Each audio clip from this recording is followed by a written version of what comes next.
আল্লাহ হেফাজতের মালিক হেফাজত করেন যে কোনো ছেলায়, আবার পতন করেন যে কোনো ছেলায়।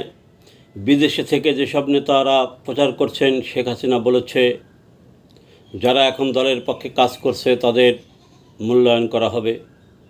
হ্যাঁ, এই কথা ঠিক, তাদের মূল্যায়ন করা হবে। এটা শেখ হাসিনা অতীতে করতে পারে না, করবে। কিন্তু শেখ হাসিনা আবার এও বলেছে, আমাকে বলেছে, নৌকা কবির তুমি তো সারা বাংলাদেশ ঘুরেছো, তোমার সারা বাংলাদেশের লোক আছে, সারা বাংলাদেশে তোমার পরিচয় আছে, দুর্দিনে যারা অবহেলিত ছিল তাদের সাথে তোমার পরিচয় আছে। তুমি তাদেরকে বলে দিও দলের পক্ষে তারা যেন কাজ করে, এবং যারা দলের খারাপ নেতা, যারা পদ পদবি বেঁচেছে, তাদের জন্য ঘরে ঘরে বাঁশ রাখতে বলো।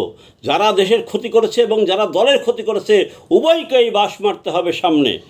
তাই এই কয়েক হাজার নেতার জন্য, যারা দলের ক্ষতি করেছে তাদের জন্য আমি কোটি কোটি আওয়ামী লীগের যারা সাপোর্টার, তাদের সাথে আমি বেঈমানি আর সামনে করব না। তোমরা সবাইকে বলে দিও, যার যার এলাকার যে পদ পদবি বেছে নেতা যারা আছে, মানুষ মাত্রই ভুল হয়, ভুল না খারাপ বেশি তাহা বিবেচ্য বিষয়। যারা খারাপ থেকে খারাপ, তার থেকেও খারাপ হয়ে গিয়েছিল, তাদের জন্য ঘরে ঘরে বাংলার বাস এটি রেখো। সে যত টাকার মালিক হোক, যত বড় নেতাই হোক, তাকে দেখা মাত্রই তোমরা বাস মারবে ইনশাআল্লাহ।